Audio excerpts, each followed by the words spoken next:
This is Street Knowledge with Chris Graham. Welcome to the podcast, Chris Graham, and we're going to talk some Washington Nationals baseball today.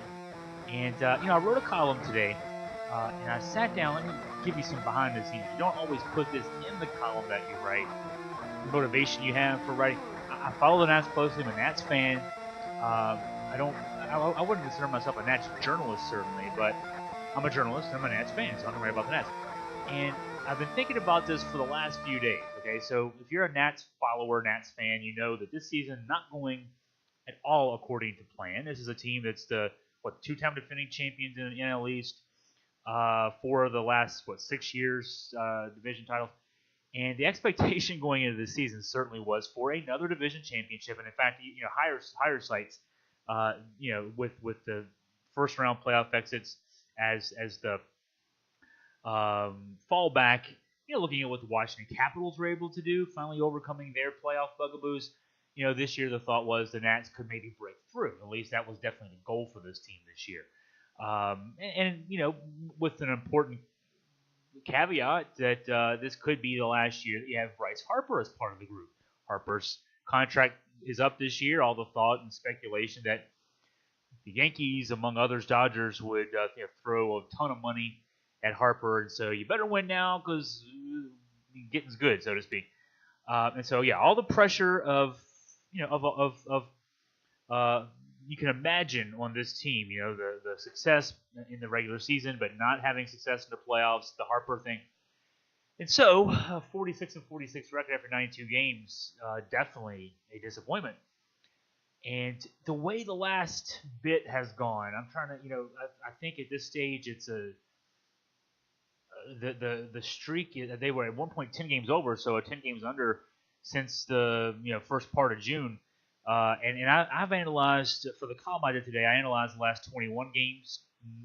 Nothing about that. That 7-14 record in the 21 games. Wanted to break things down and get a close look at these Nats and why things are going the way they are. You can. And I sat down, so here's what I sat down and I wrote the lead to the story. And the lead to the story that I wrote was Washington Nationals fans have been waiting for weeks for the preseason NL East favorite to come around. Bad news, this might be as good as they're going to get. And then I did the research. I watched the team on a nightly basis. I went to a few games in person a couple weeks ago to see the team in person, keep up with them regularly, look at the stats all the time. And my impression after just the eye test was, this is as good as it's going to get. The team's had injuries, but it's hard to argue away the lack of success with just injuries. From a watching the games on a nightly basis standpoint, the offense just doesn't get going. The pitching is either good or it's really bad. But even when it's good, the offense doesn't always coordinate. It's off nights with the pitching. You're not getting enough innings out of your starters. You're overusing your bullpen. You're starting to see bullpen guys break down. Sean Doolittle just won the DL. You can't keep guys healthy. It's just a ship that's just way off. I didn't write this in the column, but I watched the ESPN broadcast last week during one of the series with the Nats and the Red Sox, and Tim Kirkjian said during that broadcast that they talked to scouts, and this one scout said that the Nats are the worst base running team in all of baseball. And that was right after Daniel Murphy had gotten thrown out trying to go from first to third on a single. I looked the numbers up, and I don't know how you would define worst team. Baseball is full of stats. I would define bad base running as if you lead the league in outs on bases. That's one metric. And there's baseball metrics all over the place. You can measure who's the teams that are best going from first to third on singles, scoring from second on singles, scoring from first on doubles, and then the more variables you throw in there, obviously then it gets more subjective. I just looked at simply the outs on bases, and the Nats weren't anywhere near the top as far as that goes. So. But, it's an impression. It's a visual thing.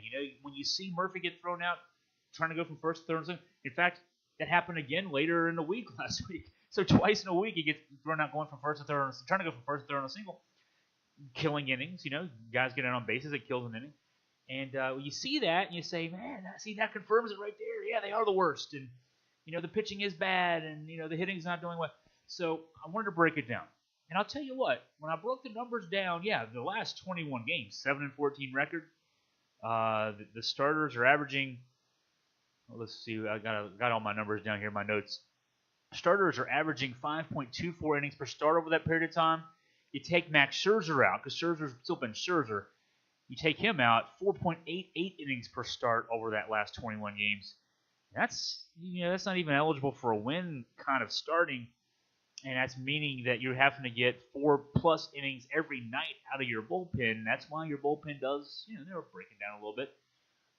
This is a staff that had been averaging 5.84 innings per start before the last 21 games. Now, what is marked by these last 21 games? You haven't had Steven Strasburg, is a big factor.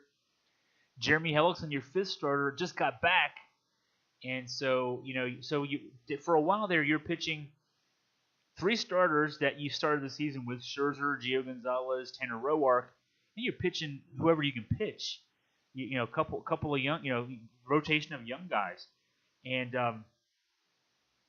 so not surprising then when you lose a frontline starter like Strasburg. Strasburg's making $27 million a year.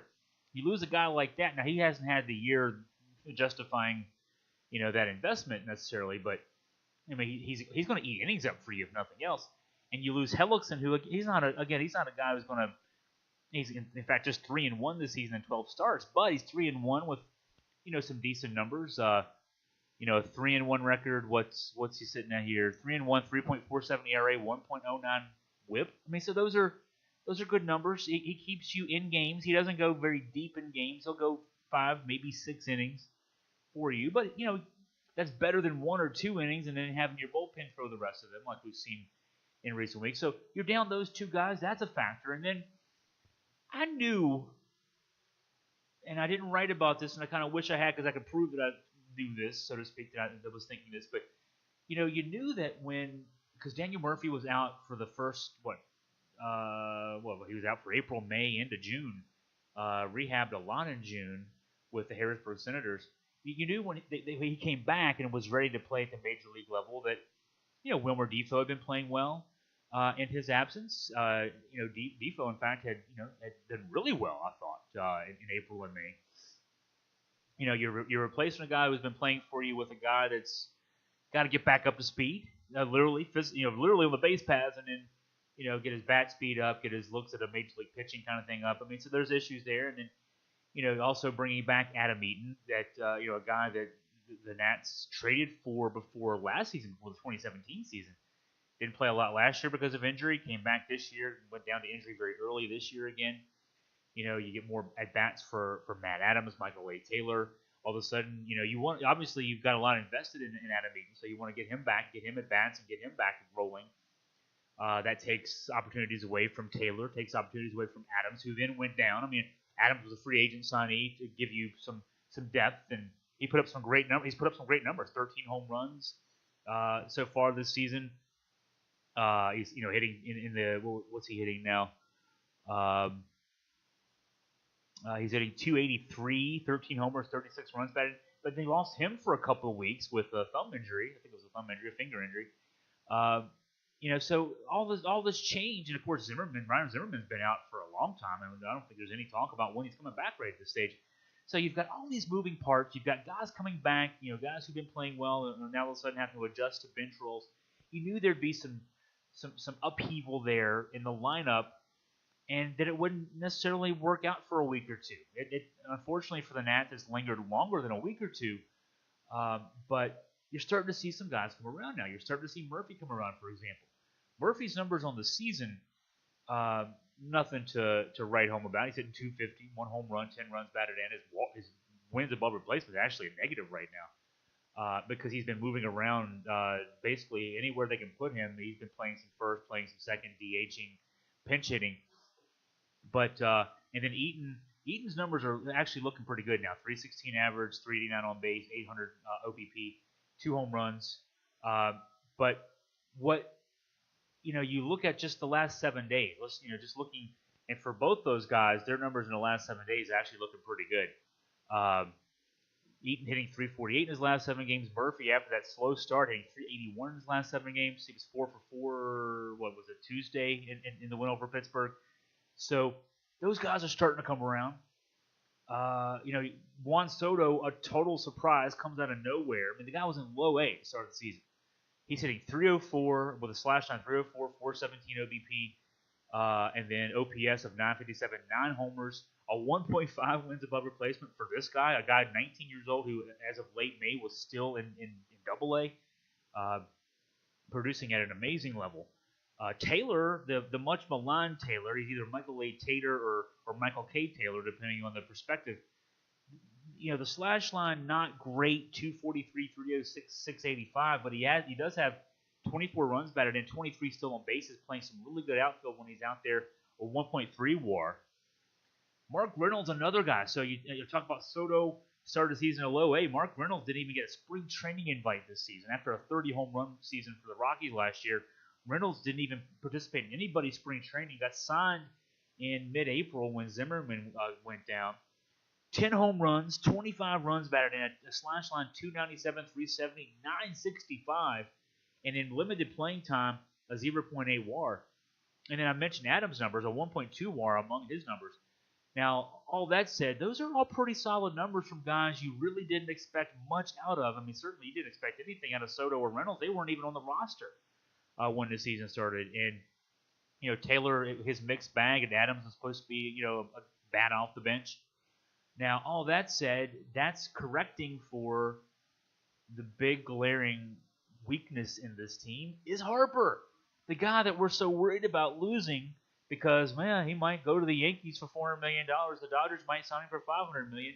He's hitting 213 right now. Slash line 213, 369, 837. You look at the 837, the OPS. Soto's is 120 points higher. Adams 62 points higher. Reynolds 128 points higher. So, Harper's not put the 22 homers, 51 runs batted in on 1.5 WAR, but he's rolling ground balls into the shift. He's every time you think Harper's coming around, a couple nights ago he had 2 fly ball outs to the warning track, left center field. He had that long rocket home run to center field. You think, okay, he's 1 for 4, but he had a bomb. He just missed a couple home runs. He's back, and then he goes 0 for 3 yesterday with a couple strikeouts. I mean, that's Harper. Every time you think he's back, he's not back. No issue. No question what the issue might be. I mean, a couple years ago he had that off season after the 2015 MVP season, 2016, terrible numbers hitting the 230s, and you find out after the season was over he was playing with a muscle issue in his neck, which start thinking about it. Well, if you can't turn your head as much as you'd like, I mean, yeah, it's going to affect your hitting. He gutted it out. Credit to him for gutting out and doing what he did that season. But we don't know of any health issues with Harper. In fact, he's playing center field, so that he's moved over from right to center, and he's had to accommodate Eaton, getting his legs back under him. So we don't think there are any health issues. It's just lack of productivity issues for Harper. So the offense is terribly inconsistent, and it's not surprising because, again, of all the flux. That will change. Murphy and Eaton are hitting better. Trey Turner and Anthony Rendon are just doing what you'd expect those guys to do, maybe even a little better. Rendon, slash line 279, 345, 856, 13 home runs, 41 runs batted in. His defense, Gold Glove level, 2.8 WAR. And then Turner, 270, 349, 756, 11 home runs, 22 steals, a 2.9 WAR. Again, he's also a plus defender. So you're getting what you expect out of them. You've got all these other guys, the Sotos, the Reynolds, the Taylors, the Adams, performing above expectations. Harper doing basically nothing since the first month of the season. Zimmerman producing literally nothing because he's been injured all this time. And I think the offense will come around. I don't think it's not just me thinking that. It's coming around. It will come around. And it has to, because in the last 21 games, that period of time that I studied, 7-14 record for the Nats. The odd thing about that 7-21 record, and I pointed this out, in the 7 wins, 64 runs scored. That's over 9 a game. 3 with double digits, 17 in a win over Philadelphia, 14 and 18 in 2 of the 3 wins over the Marlins this past weekend. And the 14 losses in that stretch, 25 runs, 5 shutouts. So, you're seeing Dave Martinez, rookie manager. He's been juggling the lineup as much as he can, trying to do anything he can to get something that works out of this lineup. And it's not consistent, obviously, and that's part of that is you feel like you've got to give Bryce Harper, you got to put him third, fourth, or fifth. And 1 out of 4 games, he's a 3, 4, or 5 hitter. The other 3, you could put him eighth, and you wouldn't see a difference. He contributes walks on those days at best. He's on base once or twice, maybe with walks, but he's a rally killer in the middle of your lineup. And then we go back to the pitching. I mentioned in that last 21 games, outside of Scherzer starts, 4.88 innings per start. Some of that's the rookies that have been called up to try to take the innings that Strasburg and Hellickson were giving away. Part of it is that outside of Scherzer, part of it is that 2 guys that should be doing better, Gonzalez and Roark, are not. Just are not. Tanner Roark is a guy as a 4 starter. He's been a quality 4 starter his career, but he's 3-11, 476 earned run average, 1.37 WHIP, and in some measures, Gonzalez has been worse. Now his ERA is 3.72, but his WHIP is 1.46, 6-6 record. And neither of those guys are eating innings up right now, and that's tough when you've already got the issue that you have with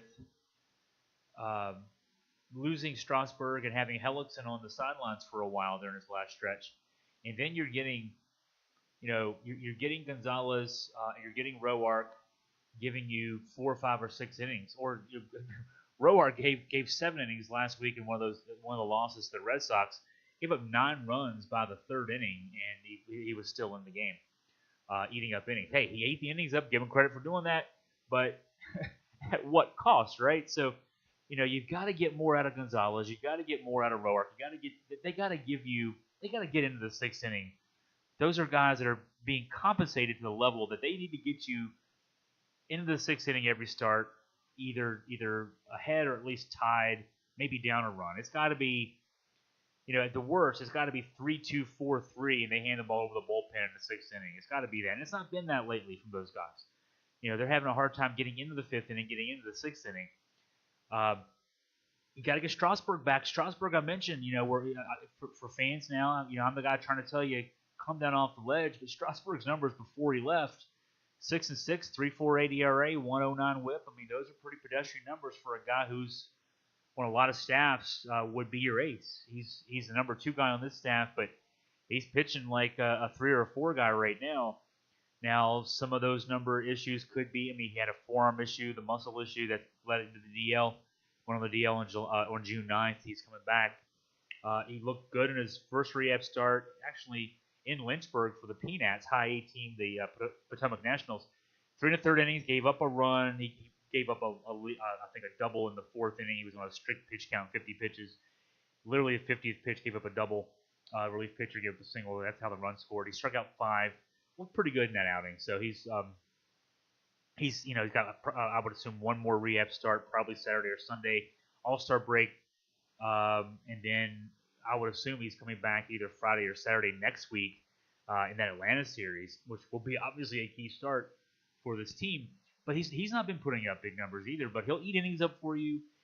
Get some innings, get some some good pitching out of Gonzalez, get better pitching out of Roark. Hellickson, that 3-1 record in 12 starts will indicate to you he's not getting deep into games. But when he is in the games, that 3.47 ERA and 1.09 WHIP suggests that he can as a 5th starter. That's pretty good. Those are pretty good numbers to me for a 5th starter. And I like Hellickson. He's a battler. He'll game out there, and I think he's got potential. If he can build up, he can be a guy who can give you more innings as the season goes on. I think he can get you deeper in the games as the season goes on. So, all that said, the problem to me is not so much the lineup. I think the lineup is going to come around. Certainly, you get Strasburg back and get this rotation back to full strength. The rotation after the break is going to be full strength. So you'll have a full strength rotation. You'll have a full strength everyday lineup. You've got guys this is I'll take the positive you can take out of it. You've got a deep bench now because you had to account for the loss of Murphy for a while, for the loss of Eden for a while. You still have to account for the loss of Zimmerman. You've been able to get a lot of at-bats, a lot of playing time for guys like Adams, for guys like Depot, Taylor. Soto is going to be an interesting question when all the guys come back full strength.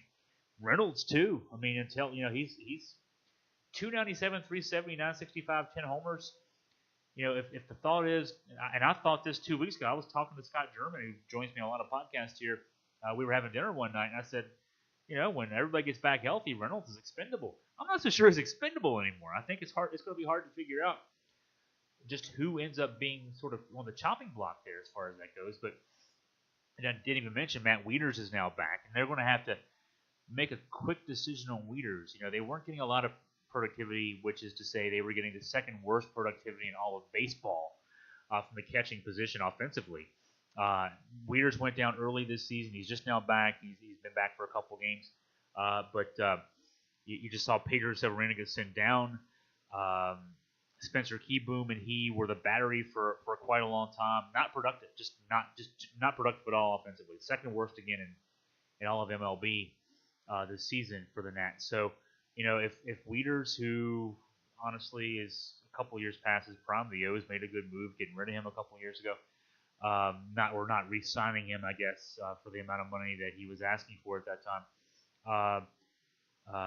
If he doesn't show soon that he's capable of adding some punch back there at the catching position, it might be time to cut bait there and try to figure out another solution at the catching position. And as far as that goes, but that all said, so I look at the rotation, I look at the lineup. I think generally speaking, things are pretty solid. The question I got and the fear I've got is that the bullpen, which I thought was a strength of this team going into the season, with and it's even gotten stronger with the acquisition of Kelvin Herrera, the closer for Kansas City is now the eighth inning guy. Actually, right this second, he's the closer again with Doolittle on the 10-day DL through the All-Star break.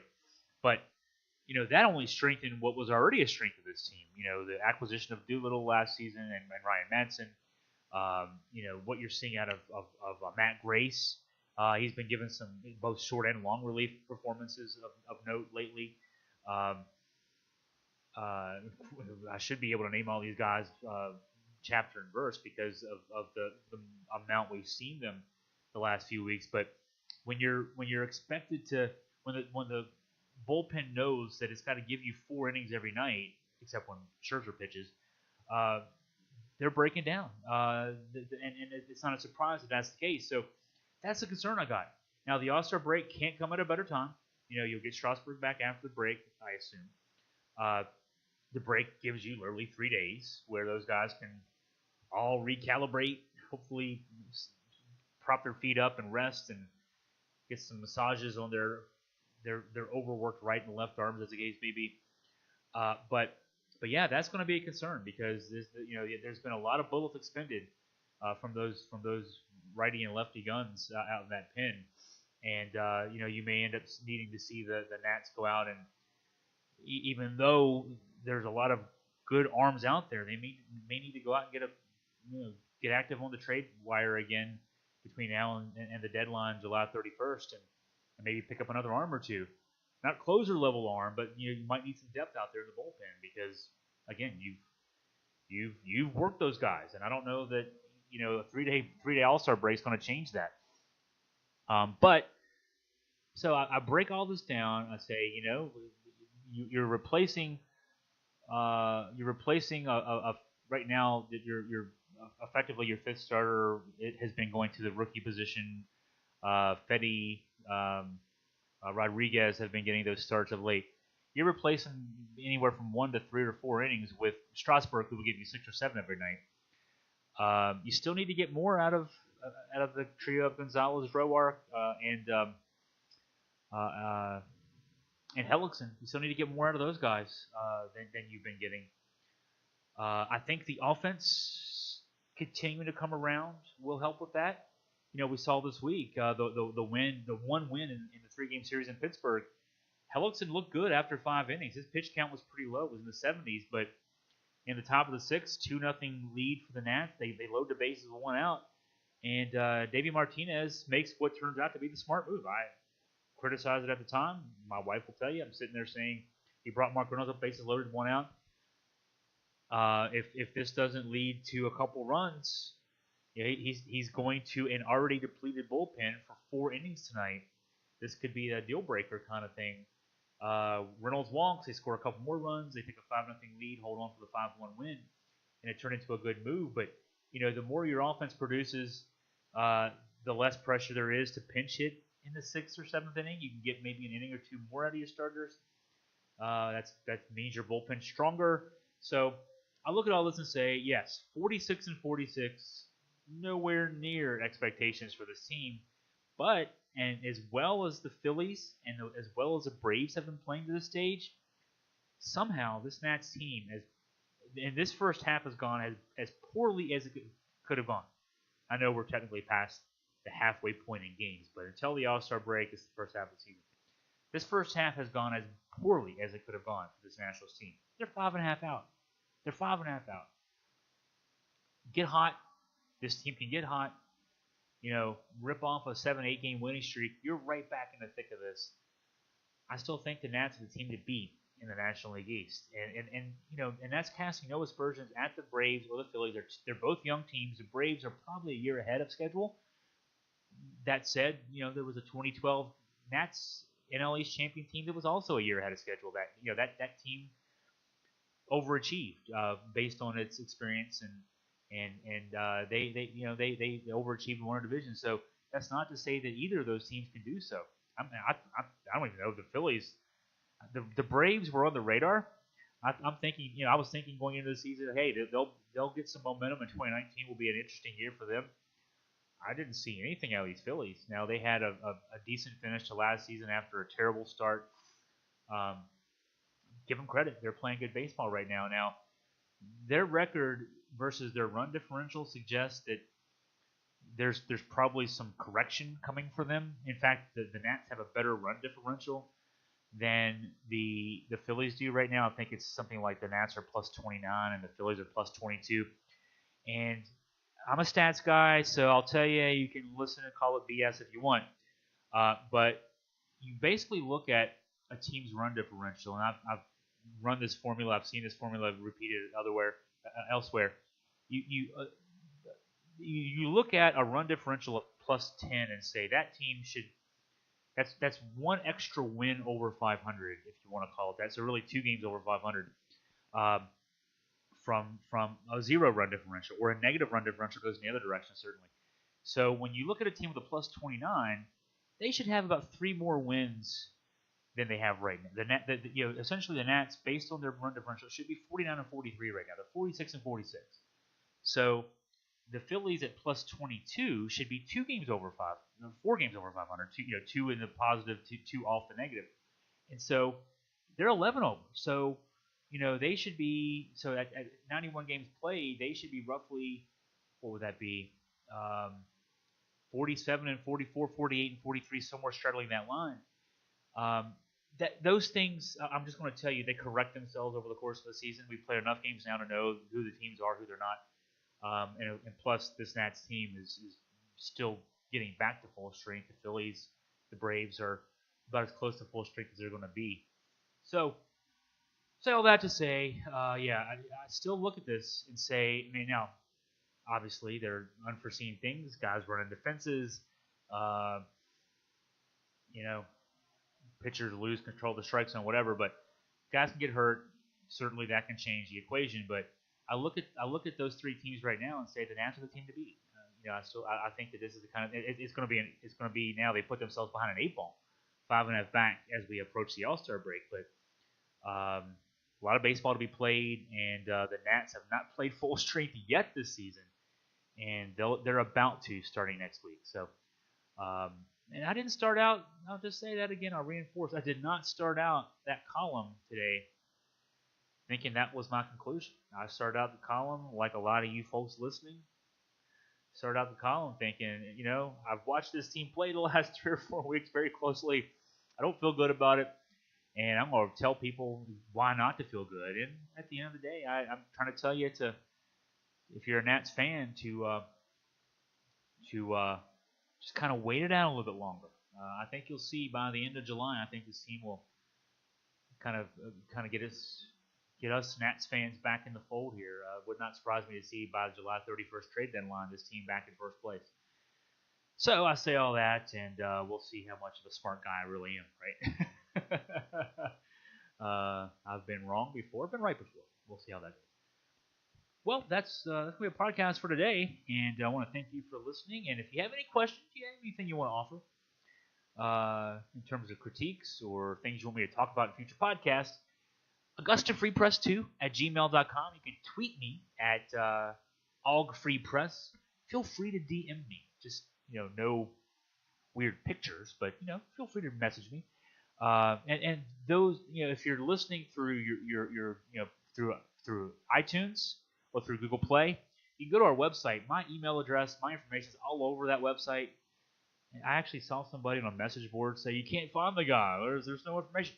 Every story, every page, at the top of the page, gives you all that information. So, if you can't find us, just keep looking, because it's right there. It's right there at the top. But anyway, please, I want to hear from you. Let me know what you want me to talk about, what I'm right about, what I'm wrong about, whatever the case may be. And be glad to get into it. Well, I want to thank you for your time today. Signing off, I'm Chris Graham. Wahoo wah.